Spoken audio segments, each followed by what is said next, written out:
Welcome to the Electricity of Life, brought to you by the Thunderbolts Project at thunderbolts.info. In the 21st century, scientific discovery routinely forces a new perspective on the nature of reality, including physical phenomena at every scale in the cosmos. One of the strangest beliefs in cosmology was that celestial bodies exist in isolation, with no connection or influence on one another. However, today our most powerful telescopes reveal astonishing networks of plasma filaments, which connect stars and galaxies across unfathomable distances. It's been said that no man is an island, and likewise, in our electric universe, no islands exist in space. For generations, a similar strange belief about the human body has prevailed in the world of Western medicine. Specialization means treating each organ and part of the body as a separate, isolated instrument. And just as finer technological data reveals the connectedness of the most distant celestial objects, today mainstream medicine increasingly recognizes the basis for a more integrative approach to human health. Just as an electrical circuitry connects distant celestial objects, the electrical circuitry of the body is a stupendous, complex network central to life. One of the leading pioneers in integrative health is Dr. Jerry Tennant, a world-renowned ophthalmologist whose book series Healing is Voltage describes his groundbreaking research into the body's circuitry. Recently, Dr. Tennant offered a series of presentations as part of a continuing medical education class for Naturopathic Doctors in Arizona. Dr. Tennant and his group have kindly granted us permission to share these presentations in a series of videos. In this introductory episode, Dr. Tennant begins with a remarkable summary of his personal and professional journey. To further explore Dr. Tennant's resources and materials, you may visit the links in the description box of this video. This is Dr. Jerry Tennant. I'd like to discuss with you some concepts about healing is voltage. First of all, notice Tennant Institute is a private expressive association as defined by law and is under the direction of Jerry Tennant, MD, MDH, PSCD. This lecture is given under the auspices of my Arizona MDH license and not my Texas MD license, partially with the support of a contribution by Synergy Medical Group. Participation in the seminar implies that the participant is given an acknowledgement of the rights noted above and others recognized by law and asserts First, 9th, 14th Amendment rights. Participation means I voluntarily license Jerry Tennant, MD, MDH, PSCD to counsel me with his Arizona MDH license. Disclosure of interest. I likely have a financial interest in patented and or trademark devices and books that carry my name. The concepts presented here were contributed to by many people, including the staff of the Tennant Institute, Dr. Stephen Evans, Dr. Max Collins, Dr. Nathan Bryan, Carrie Lynn Carter, Leo Szymborski, Dr. Robert Gilbert, Dr. Richard Hull, Eileen McCusick, Dr. Dan Winter, and Dr. Kareem from Cairo, Egypt in biogeometry. So I was trained as an ophthalmologist and had a great deal of enjoyment and fun in doing so. I was able to do a lot of different things in ophthalmology, but one of the things that I did was to do the majority of the research for the laser from the company called Vissix used in LASIK surgery. So as an ophthalmologist, I was able to accomplish many of the things that people strive to do. I was successful in my efforts as an ophthalmology. I changed the way ophthalmology is practiced by introducing and helping to develop the techniques for outpatient eye surgery. I developed intraocular lenses that were widely used in eyes after cataract surgery. And one of the things that I was able to do was the majority, as I mentioned, of research for the laser used in LASIK surgery. So one of the problems was that we didn't recognize that the laser wouldn't kill viruses. And so I treated a gentleman from Europe who had leukemia and also had scarring in his cornea. And I used the laser to carve the scar off his cornea. What we didn't understand at the time was that the laser would not kill viruses, and as the viruses escaped his cornea, they went up through my mask, through my nose, and into my brain, and I developed encephalitis. That resulted in me having overwhelming fatigue. I got to the place where I could see a patient and know what was wrong with them, but I couldn't remember how to write a prescription. Also, I developed spastic movements, which doesn't work really well if you're operating inside somebody's eyeball. And I came to the place that I could only have 2 or 3 hours a day in which I could think clearly enough to understand a newspaper. Otherwise, I spent about 16 hours a day sleeping. I also had a bleeding disorder and had some bleeding under my skin. If you'll notice the picture with the dogs, you'll see that I had viruses in my brain and viruses in my spleen, and these two dogs seemed to understand where my problems were. So the brown dog Tiger would always come and lay on my head, and the white dog Pooh would come and curl up next to my spleen. So I always considered these two dogs the original biomodulators. So as you can see in the image of me, I was robust and had a great life, but then slowly over time, as you can see, I began to fade away into where I was basically totally dysfunctional. I eventually figured out that the difference between peak performance and death was voltage.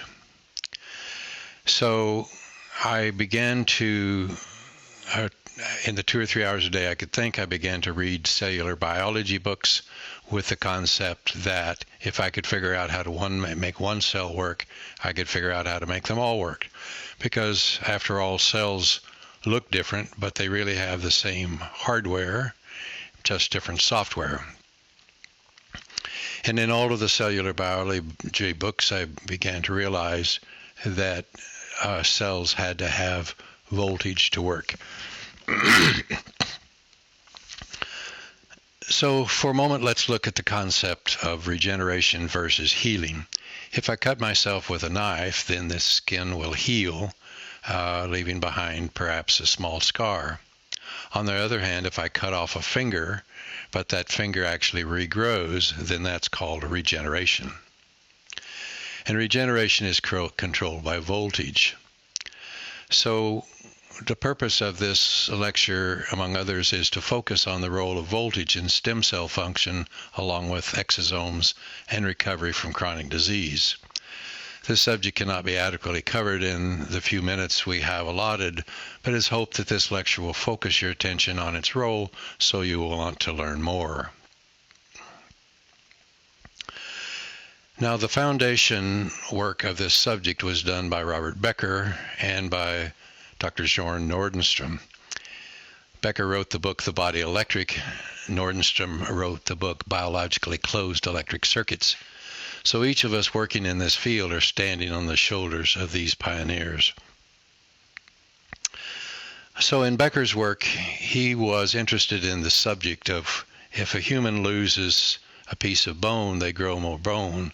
But if they lose another body part, it's replaced with scar.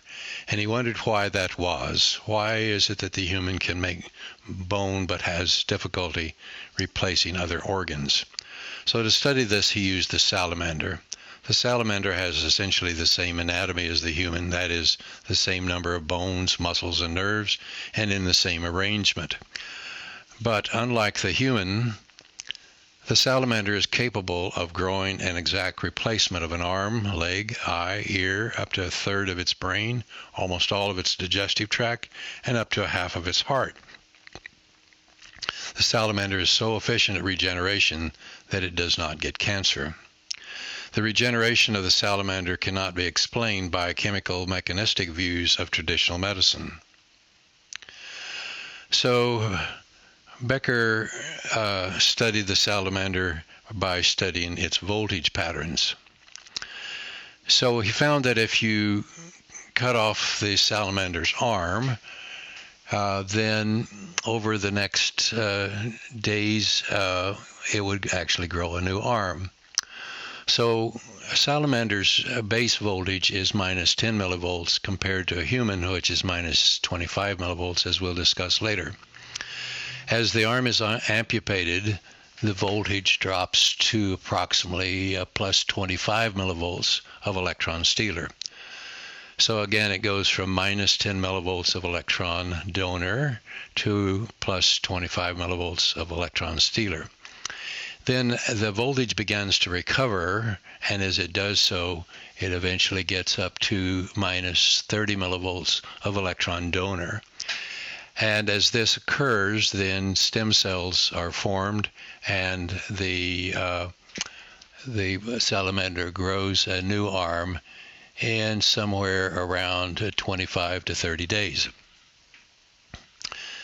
Now, Becker found that after you amputate the arm, the skin grows over the stump, and then at somewhere around a week or so, stem cells began to accumulate in the stump, and by 2 weeks or so, there is a large number of stem cells, and then by 3 weeks, the arm is beginning to regrow, and somewhere in the neighborhood of day 25 or so, the hand begins to form.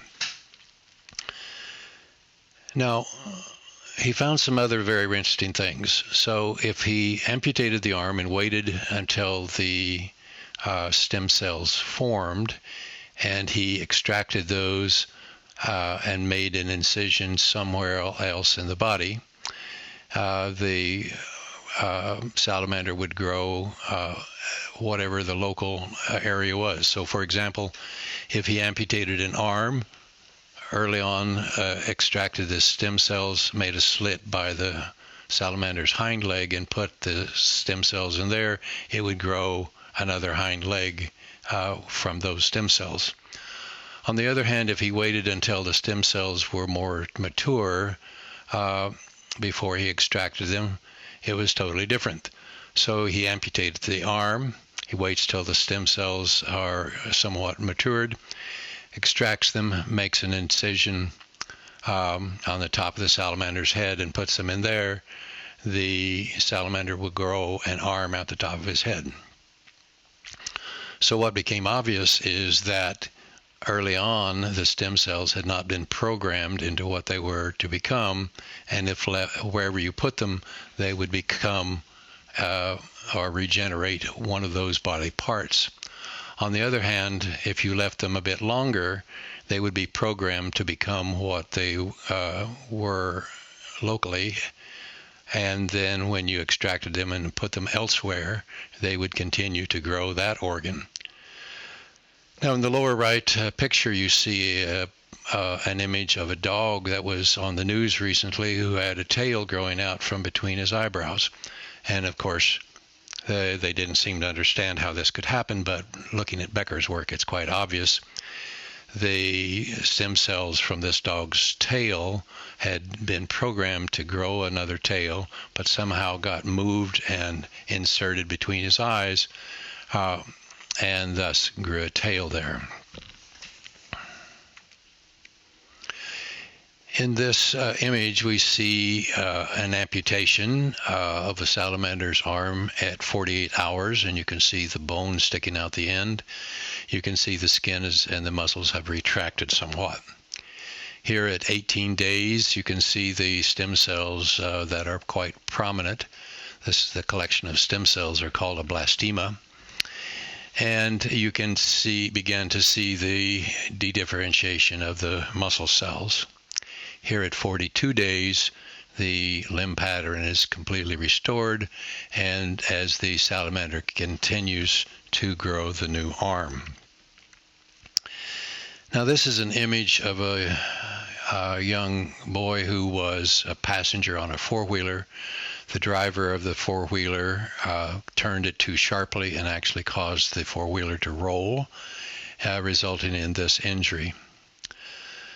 This boy was taken to the hospital and taken to surgery, and the wound was cleaned up. The surgeons felt that this was going to require attention by the plastic surgeons, and that perhaps recovery would be difficult. I received a call from his father, and he sent me a picture that you saw. So I quickly sent him a biotransducer and a biomodulator, which, of course, the biotransducer puts out scalar energy and the biomodulator puts out electromagnetic energy. The boy had been crying constantly since his injury in spite of the narcotics that they were giving him. Within minutes after they placed the devices in this position, as you can see, the boy quit crying. The following day, he was taken back to surgery, and the plastic surgeon showed up.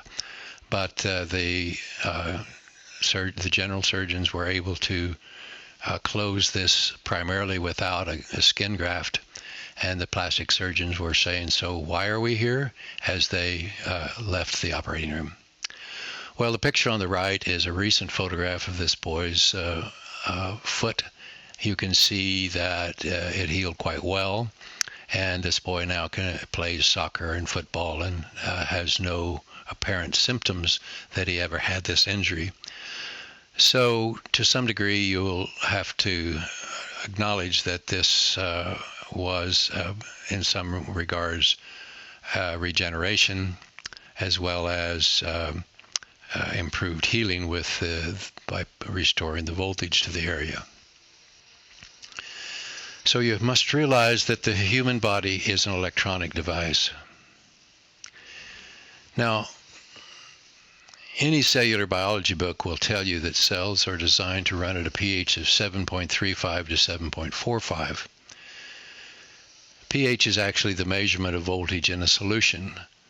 So if you have a copper wire, if the switch is on, their electrons flow through it, and if you turn the switch off, they do not, and that's called conductive electricity. But a liquid is completely different, and that is, a liquid has the ability to be either an electron donor or an electron stealer. And so if you take a pH meter, which is a type of sophisticated voltmeter, it has a switch in which you can measure in millivolts or you can measure in pH. So by convention, if the liquid is an electron stealer, you put a plus sign in front of the voltage, and if it's an electron donor, you put a minus sign in front of it, and then you convert it to a logarithmic scale that goes from 0 to 14.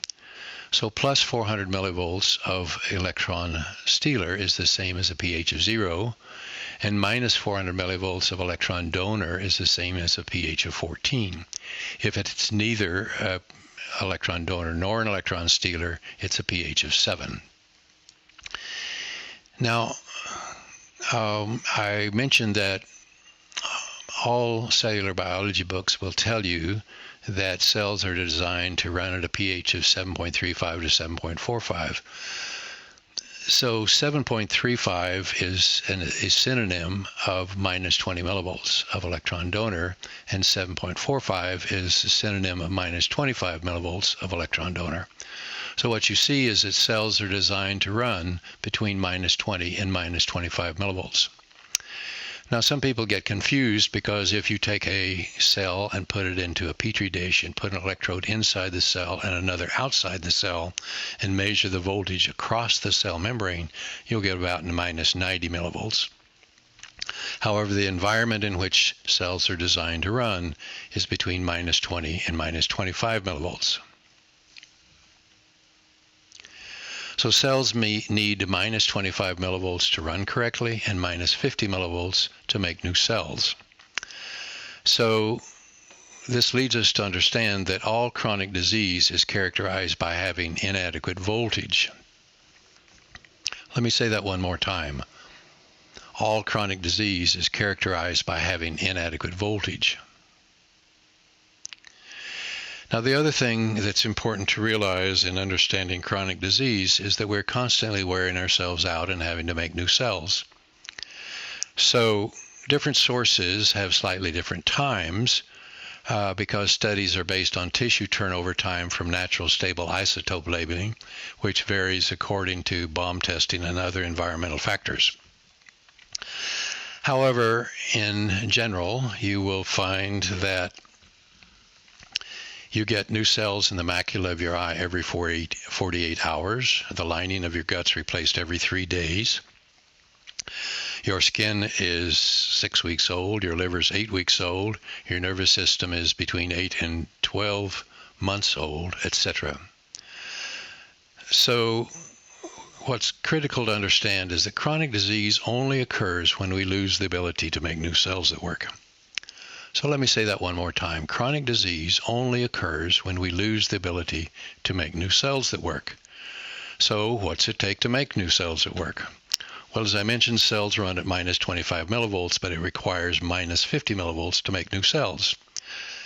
And as we also pointed out, if you measure across a cell membrane in a petri dish, you'll get about minus 90 millivolts. So we need to make new cells, we need minus 50 millivolts, but we also need all of the materials that are necessary to make new cells. This is called nutrition and requires a functional digestive system, including stomach acid. And finally, we must deal with any toxins that destroy cells as fast as we make them. The most common toxins are heavy metals like mercury, dental toxins, GMO foods with a pesticide called Roundup or glyphosate. So what's the body's voltage and wiring system? Well, the body has 5 battery packs. The most important, perhaps, or at least the largest, is our muscles. Our muscles are rechargeable batteries, and the fascia around the muscles serves as the body's wiring system. Our cell membranes are small batteries called capacitors. Water inside the cell membrane is called easy water, which is H3O2, and it's an electron donor form of water.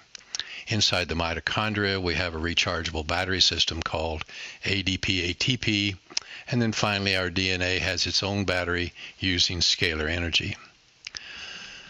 So this diagram was sent to me by Dr. Altubiak, who is also a medical artist, and I'm grateful for his sending this to me. What one sees here is that we have the muscle battery packs. So one must understand that the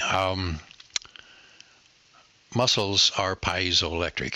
So what does that funny word mean? If you take a piece of quartz and you squeeze it with a pair of pliers, it emits electrons. So the process of distorting something and causing it to emit electrons is called piezoelectricity. So one of the reasons that we exercise is that doing so causes the muscles to emit electrons. Now, our muscles are rechargeable batteries as well, and so every time we exercise, we're actually recharging our muscle battery packs. Now, in addition, our muscles are stacked one on top of each other in a very specific order to create a battery pack, and it's that pack of our stack of muscle batteries is surrounded by a stocking of fascia, and thus this stack of muscle batteries and fascia creates the muscle battery pack for every organ. That is to say, every organ in the body has its own battery pack, and such a pack of muscles is called an acupuncture meridian. Now, each acupuncture meridian extends from a leg to the brain or an arm to the brain, and then makes a loop and comes back to near its origin. So these large muscles then are acupuncture circuits, are the major battery for all of our organs. Now, each of these circuits runs through very specific teeth, and thus our teeth are an integrated part of every circuit. As the voltage from the muscle battery packs gets to the cell membranes, we have another battery pack here, or a battery that is called a capacitor, and that's the cell membrane. Now, if you take an electron conductor and a second electron conductor and separate them by an insulator, you have what's called a capacitor. A capacitor is actually a type of small battery. The difference is that a regular battery can discharge electrons slowly, whereas if a capacitor is asked to deliver electrons, it empties itself, and so it then has to recharge. Well, our cell membranes are made by opposing pairs of specific types of phospholipids that have a ball on one end and two legs on the other. The balls are electron conductors, and the legs are electron insulators, and thus they form a capacitor. So we have our muscle battery packs. Then we have the cell membrane, which is a capacitor or a small battery. And just inside the cell membrane, we have what's called easy water, which I'll explain more about in just a moment.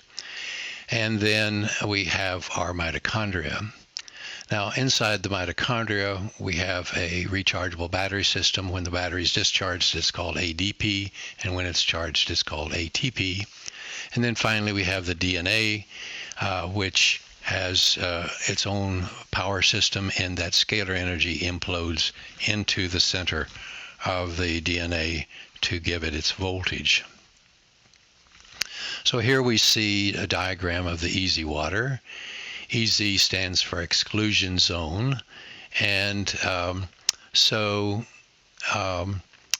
you can see in the upper image on the right, the EZ zone is thinner, and if you expose it to specifically infrared light, it expands into a larger battery pack, if you please. Next, we have the DNA battery. So the characteristics of DNA was first elucidated by Rosalind Franklin in 1952. Her work was stolen by Watson and Crick, and they received a Nobel Prize for the technology that they took from Dr. Franklin. Nevertheless, you can see on the left her original picture photographing the DNA from its end. Now, most pictures of DNA that you see are from the side, but when you look at it from the end, you can see its torsional pattern and also the hole down through the center. So scalar energy implodes down through this hole or canal in the center of DNA to energize it, because scalar energy will implode into anything that's golden mean, and certainly DNA is golden mean. Now, the scalar energy as it implodes into the DNA is capable of reading the code there. It's capable of transmitting that code to a new cell if a cell division occurs. It's also capable of communicating with nearby cells through the use of the scalar energy. This work has been recently published by Konstantin Mael, a physicist in Germany. Now let's look a bit at the voltage oxygen control mechanisms. So if we look at the fetus, everyone understands that there is the umbilical cord that comes from mother, providing blood and nutrition to the growing fetus. But it's important to know that this umbilical cord also brings voltage into the fetus. Now, as you can see, the fetus has very little room for exercising inside the uterus, and thus the normal mechanism of charging our muscle battery packs is impractical in a fetus who is in the process of growing its muscle battery packs and acupuncture wiring system, and there's just not room for that.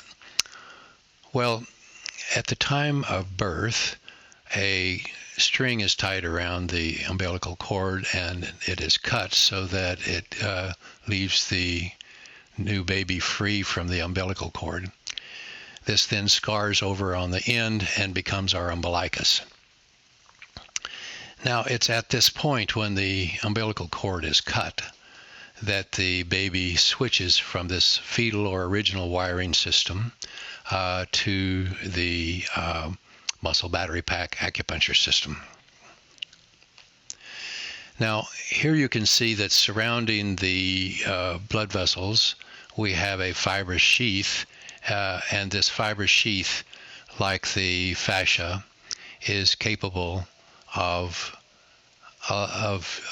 acting as a wiring system and moving electrons from place to place.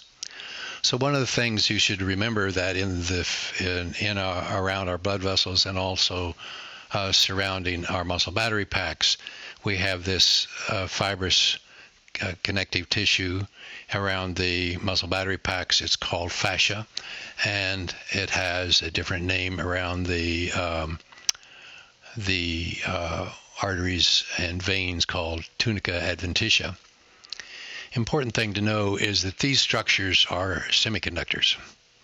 So what's a semiconductor? A semiconductor is a collection of molecules arranged in such a way that electrons flow through them at the speed of light, but only in one direction. So understanding that helps us understand how the body can quickly move electrons from one place to the other. For example, if you put an essential oil on the foot, the frequencies of those are in the brain at the speed of light because those frequencies travel through the fascia, which is a semiconductor. Now, in the fetus, as you can see, then we have this wiring system going to all of the organs. And in this slide, you can see how that works. So it goes from the placenta through the umbilical cord to basically every organ in the body using the semiconductor of the tissue around the vessels. Now, because the umbilicus scars where it was cut from the umbilical cord, it is blocked. Electrons cannot flow through there. However, if you simply put the biotransducer with its scalar energy over the umbilicus, what you will find is that it reorganizes the scar, as we'll discuss later. And once it does so, electrons can now flow through it. And so now we are capable of, again, using the original fetal wiring system. So when you open this system, now you have access to that original wiring system that goes to every cell in the body. One of the reasons that this is important and useful is that this system is rarely blocked, whereas muscle battery packs can be blocked by scars, dental infections, emotions, etc.